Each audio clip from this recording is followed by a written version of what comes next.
Cette vidéo est une correction détaillée de l'exercice 2, lecture de code du contrôle continu 1. En bref, voici les résultats.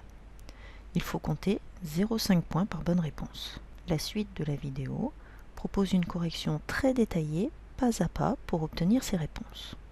Commençons par la question 2.1. Vous avez ici un algorithme. Ici, la mémoire de l'ordinateur. L'ordinateur va exécuter le programme instruction après instruction. Au moment de la déclaration, l'ordinateur va réserver des cases mémoire pour mettre les valeurs associées à chacune de ces variables. Lors de l'exécution de l'instruction x prend pour valeur 0, l'ordinateur met dans la case mémoire associée à la variable x la valeur 0.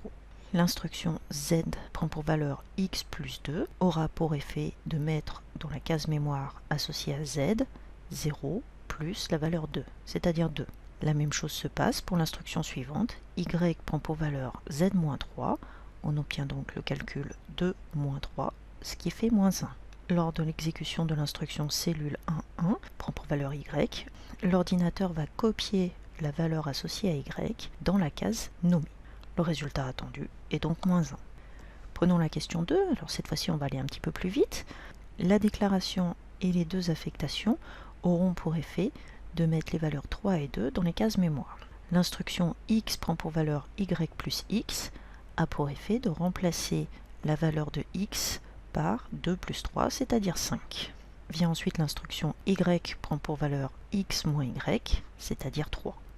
La dernière instruction, cellule 1.1, prend pour valeur y, c'est-à-dire 3. Question 3. Après les affectations de a et b, on a en mémoire 15 et 8. L'instruction suivante, c'est l'affectation à la cellule 1.1 de l'expression a est inférieur à b. Cette expression est une expression booléenne qui va donc produire un résultat, soit vrai, soit faux. Ici, a est plus grand que 8, donc l'expression a est inférieur à b est fausse. Question 4. Après la déclaration de variable et l'affectation de 0 à val, on obtient ce résultat. Pour i égale 1 à 3 provoque l'affectation de 1 à la variable i. L'affectation val prend pour valeur i implique que val prend la valeur 1. On copie la valeur. Fin pour a pour effet d'incrémenter la valeur de i. Comme i est inférieur ou égal à 3, on poursuit l'itération. Val prend pour valeur i a pour effet de mettre 2 dans la case mémoire associée à val. Quand on exécute le fin pour, i prend pour valeur i plus 1. Comme la valeur de i est inférieure ou égale à 3, on effectue val prend pour valeur i. 3 ici. Fin pour, i prend la valeur 4. Comme i est strictement supérieur à 3, la boucle pour s'arrête et l'instruction qui suit l'itération va être exécutée. Ici, cellule 1.1 prend la valeur de val qui est égale à 3. Question 5. Après la déclaration de variable, cette affectation et l'affectation i prend pour valeur 1, on obtient cette mémoire. Comme i est inférieur ou égal à 3, on exécute l'intérieur du pour. Si i est inférieur à 2, c'est le cas, alors val prend pour valeur i plus 7, ce qui va nous donner 8. Fin pour, i prend pour valeur i plus 1. I est inférieur ou égal à 3, donc on va dans la boucle. Cette fois-ci, i est égal à 2, donc la condition ici est fausse. On n'exécute pas le si alors. Fin pour a pour effet de faire i prend pour valeur i plus 1. I est inférieur ou égal à 3, on rentre dans la boucle.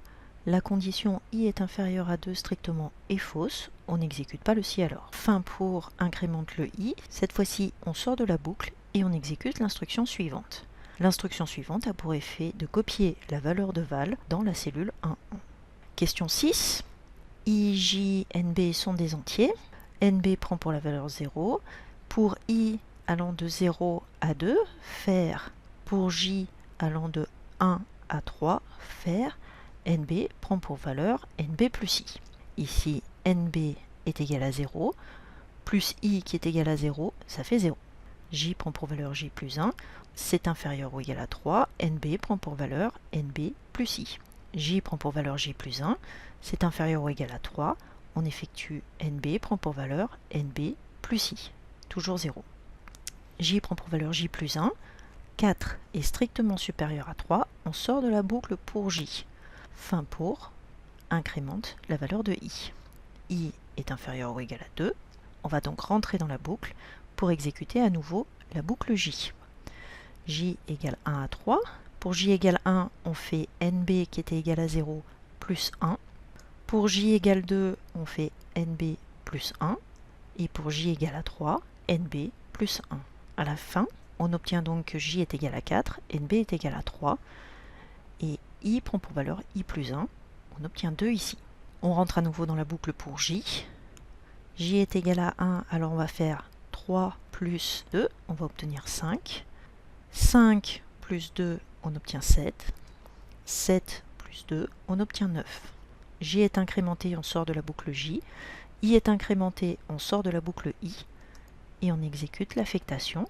Dans cellule de 1, 1, on copie la valeur de NB, c'est-à-dire 9. L'exercice 7 porte sur l'usage des paramètres. Ici, on va exécuter l'action surprise. À ce moment-là, l'ordinateur réserve dans la mémoire une case qu'il ne nomme pas pour l'instant et dans laquelle il met la valeur 0. Ensuite, il va exécuter l'action surprise auquel il associe x correspond à la valeur 0. Cette instruction va mettre la valeur 3 fois x plus 2 à l'intérieur de la cellule 1, 1. X étant égal à 0, on met la valeur 2. Ceci conclut l'exercice 2 du contrôle continu.